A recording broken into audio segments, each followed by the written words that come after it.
Hello बच्चों, मैं संजीव कुमार आपका स्वागत करता हूं आपके अपने चैनल आईवाईसी क्लासेस में।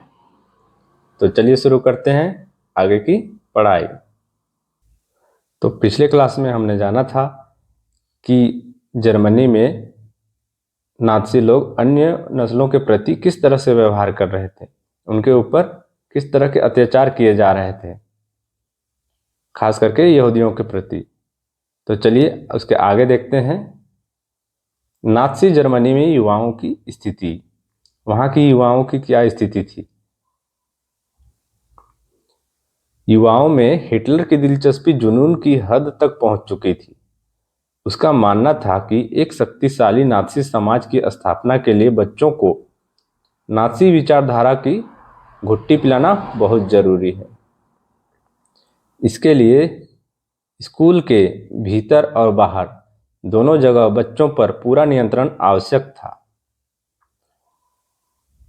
नाज़ीवाद के दौरान स्कूलों में क्या हो रहा था? तमाम स्कूलों में सफाई और शुद्धिकरण की मुहिम चलाई गई।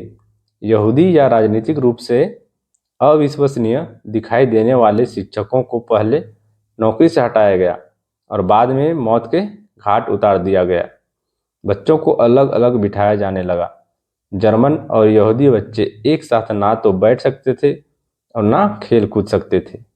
बाद में अवांछित बच्चों को यानी यहूदियों, जिप्सियों के बच्चों और विकलांग बच्चों को स्कूलों से निकाल दिया गया।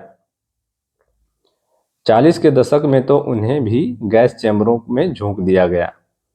अच्छे जर्मन बच्चों को नाज़ी शिक्षा प्रक्रिया से गुजरना पड़ता था। यह विचारात्मक प्रशिक्षण की एक लंबी प्रक्रिया थी। स्कूली पाठ्यक्रमों को स्कूली पाठ्य पुस्तकों को एक नए सिरे से लिखा गया। नस्ल के बारे में प्रचारित नाज़ी विचारों को सही ठहराने के लिए नस्ल विज्ञान के नाम से एक नया विषय पाठ्यक्रम में शामिल किया गया। और तो और गणित की कक्षाओं में भी यहूदियों की एक खास छवि गढ़ने की कोशिश की जाती थी। बच्चों को सिखाया गया कि वे वफादार व आज्ञाकारी बने, यहूदियों से नफरत और हिटलर की पूजा करें। खेल कूद के जरिए भी बच्चों में हिंसा और आक्रामकता की भावना पैदा की जाती थी। हिटलर का मानना था कि मुक्केबाजी का प्रशिक्षण बच्चों को फौलादी दिल वाला, ताकतवर और मर्दाना बना सकता है। जर्मन बच्चों और युवाओं को राष्ट्रीय समाजवाद की भावना से लैस करने की जिम्मेदारी युवा संगठनों को सौंपी गई। 10 साल की उम्र के बच्चों को युंग फ्रोक में दाखिल करा दिया जाता था। 14 साल की उम्र में सभी लड़कों को नाज़ियों के युवा संगठन हिटलर यूथ की सदस्यता लेनी पड़ती थी। इस संगठन में वे युद्ध की उपासना, आक्रामकता व हिंसा, लोकतंत्र की निंदा और यहूदियों, कम्युनिस्टों, जिप्सियों व अन्य अवांछितों से घृणा का सबक सीखते थे। गहन विचारधारात्मक और शारीरिक प्रशिक्षण के बाद लगभग 18 साल की उम्र में वे लेबर सर्विस, श्रम सेवा में शामिल हो जाते थे। इसके बाद उन्हें सेना में काम करना पड़ता था और किसी नाज़ी संगठन की सदस्यता लेनी पड़ती थी। देखिए, युंग फोक क्या था? 14 साल से कम उम्र वाले बच्चों के लिए नाज़ी युवा संगठन।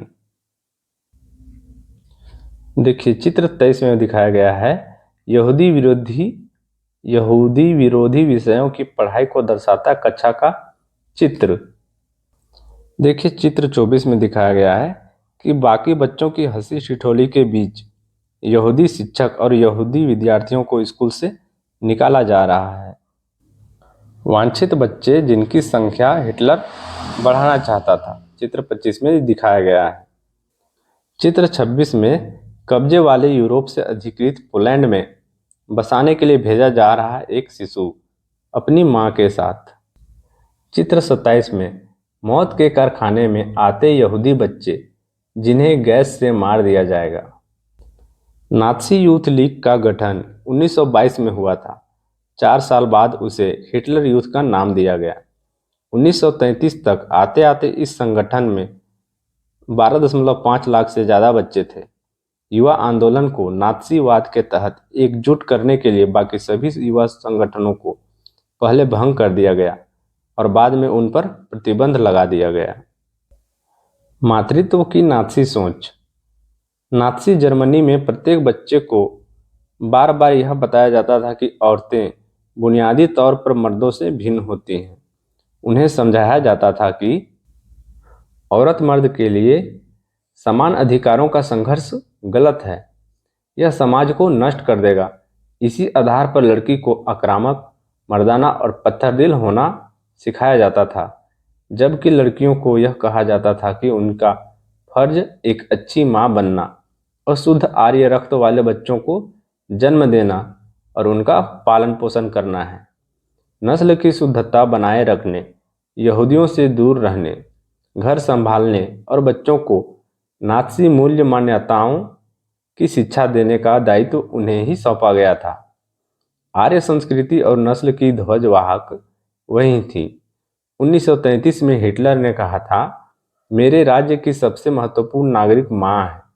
लेकिन नात्सी जर्मनी में सारी माताओं के साथ भी एक जैसा बर्ताव नहीं होता था।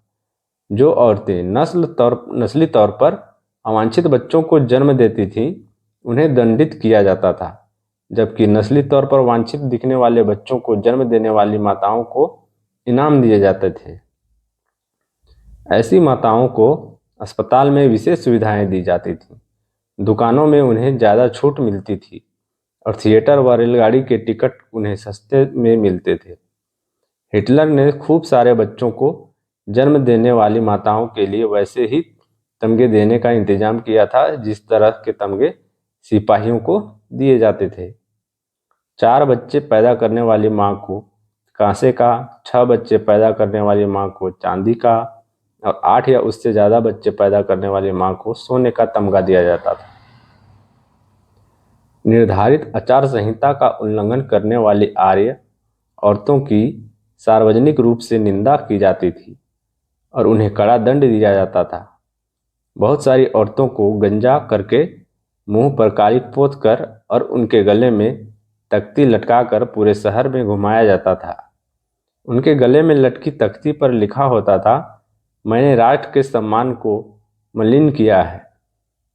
इस अपराध कृत्य के लिए बहुत सारी औरतों को न केवल जेल की सजा दी गई बल्कि उनसे तमाम नागरिक सम्मान और उनके पति व परिवार भी छीन लिए गए। तो बच्चों, आज के क्लास में बस इतना ही।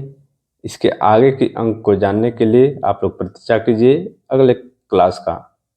तब तक के लिए आप लोग पढ़ते रहिए।